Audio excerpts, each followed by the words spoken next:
Assalamualaikum warahmatullahi wabarakatuh. Kembali lagi di channel Elsija Bercerita. Kali ini KL akan membagikan sebuah kisah, yaitu tentang ketika suami menikah dengan pelakornya, sang istri membalas dendam dengan cara yang elegan sehingga semua orang terperangah. Di tengah kesibukannya sebagai seorang wanita karir, Alia selalu berusaha menjadi istri yang baik dan ibu terbaik bagi anak semata wayangnya, Aira. Setiap pagi sebelum pergi ke kantor, Alia memastikan sarapan siap di meja, pakaian suami dan anaknya rapi, dan segala kebutuhan rumah tangga tertata rapi. Dia tahu dan sadar menjalankan dua peran sebagai ibu sekaligus seorang eksekutif bukanlah hal yang mudah. Namun Alia selalu melakukannya dengan penuh tanggung jawab dan cinta untuk keluarganya. Meskipun begitu, mertuanya, Bu Ratna, tak pernah puas. Setiap kali Alia dan Bimo, suaminya, datang ke rumah mertua untuk mengantar uang bulanan yang mereka kirimkan rutin, Bu Ratna selalu memberi komentar yang merendahkan. "Alia, kenapa kamu masih kerja? Lihat saja anakmu. Siapa yang urus? Kasihan suamimu tahu, harus menikah dengan wanita yang sibuk mengejar karir," ujar Bu Ratna suatu hari dengan tatapan sinis. Alia hanya bisa tersenyum tipis, menahan sakit hati dan memilih diam. Sebenarnya, di luar sepengetahuan mertuanya, kondisi keuangan keluarga Alia akan carut marut jika dirinya tidak bekerja. Gaji Bimo selama ini di bawah UMR. Bukan itu saja, bahkan dirinya lah yang membiayai kehidupan sehari-hari di dalam rumah tangganya.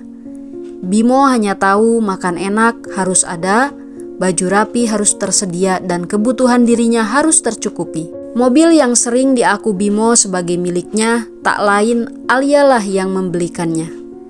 Dia sebenarnya tak tega suaminya bekerja dengan motor tua peninggalan ayah mertuanya. Meski begitu, suaminya, Bimo, selama ini tak pernah membela Alia.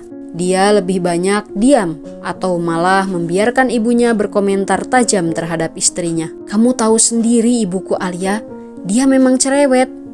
Tapi kita nggak bisa kan melawan orang tua," kata Bimo suatu malam saat Alia mengeluh. Alia memang mengerti, namun di hatinya perlahan ada sesuatu yang mulai retak. Dia merasa usahanya sebagai seorang istri dan ibu tak pernah dihargai, baik oleh suami maupun mertuanya. Bukan itu saja, sejak Bimo diberikan fasilitas mobil, suaminya itu jadi sering pulang terlambat dengan berbagai alasan.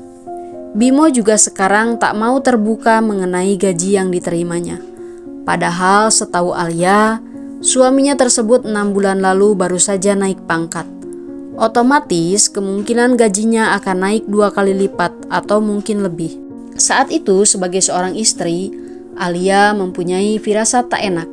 Beberapa bulan berlalu, perasaan itu kian menguat. Hingga suatu hari saat Alia sedang dalam perjalanan pulang dari kantor, dia mendapat kabar mengejutkan. Sahabatnya, Rina, yang kebetulan melihat suaminya di sebuah hotel mewah, mengirimkan pesan yang membuat Alia tertegun. "Alia, Bimo sedang menikah lagi. Aku lihat dia akan nikah dengan seorang wanita di ballroom hotel." Seketika rasanya dunia Alia runtuh. Dia terdiam di dalam mobil. Napasnya sesak dan berat. Bimo menikah dengan seorang wanita yang belakangan ini Alia curigai sebagai pelakor dalam rumah tangga mereka. Seorang wanita muda, cantik dan tak bekerja, yang seringkali dijadikan bahan obrolan Bu Ratna, seakan ingin membandingkan Alia dengan wanita itu. Namun, alih-alih meledak dalam kemarahan, Alia mencoba memilih lebih tenang. Dia pun memutuskan untuk mendatangi tempat akad nikah itu. Setibanya di hotel, dia berjalan dengan anggun melewati lobi. Tangannya memegang erat sebuah map berisi surat cerai yang sudah ia siapkan sejak lama, hanya menunggu momen yang tepat.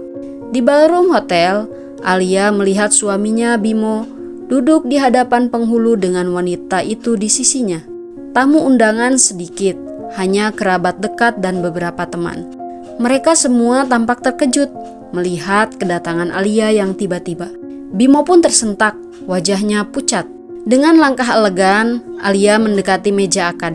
Semua mata tertuju padanya, seolah waktu berhenti sejenak.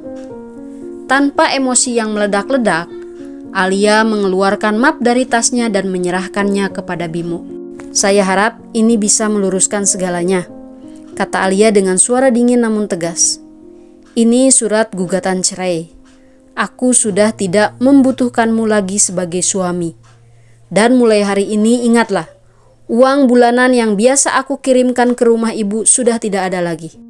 Tamu-tamu saling berbisik. Keheningan berubah menjadi kegaduhan kecil. Wajah Bimo memucat semakin parah.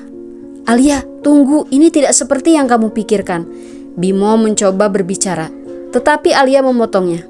"Aku tahu persis apa yang terjadi, Bimo. Jangan khawatir. Aku tidak akan mengganggu kehidupan barumu. Hanya saja ingatlah, uang kuliah adikmu juga akan berhenti mulai sekarang. Uang jajanmu pun akan berhenti dari aku. Aku sudah cukup mengurus keluargamu selama ini. Tapi semuanya sudah berakhir di sini, Bimo." Bimo terlihat panik, dan Bu Ratna yang hadir di sana tampak terperangah, tidak bisa berkata apa-apa. Alia memandang wanita muda di sebelah suaminya yang tampak tegang. "Kalian boleh menikmati pernikahan kalian, tapi ingat satu hal ya, aku tidak akan kembali. Mulai sekarang, kalian sendirilah yang harus mengurus kehidupan kalian tanpa bantuanku." Dengan kata-kata terakhir itu, Alia berbalik dan meninggalkan ballroom hotel, meninggalkan Bimo, mertuanya, dan wanita itu dalam keterkejutan. Alia berjalan keluar dengan kepala tegak, menyadari bahwa ini adalah langkah terbaik yang bisa ia ambil untuk dirinya dan anaknya. Di mobil, Alia menghela napas panjang. Hatinya mungkin masih terasa sakit, namun dia merasa bebas. Di rumah nanti, Aira sudah menunggunya. Meski pernikahannya berakhir, Alia tahu bahwa ia masih punya peran yang jauh lebih penting, yakni peran sebagai ibu yang kuat dan mandiri bagi anaknya. Hidupnya belum selesai, ini baru permulaan untuknya. Nah, mungkin sampai di sini dulu cerita KL kali ini. Semoga kita dapat mengambil hikmah dan manfaat dari cerita di atas. KL pamit undur diri dulu. Wassalamualaikum warahmatullahi wabarakatuh.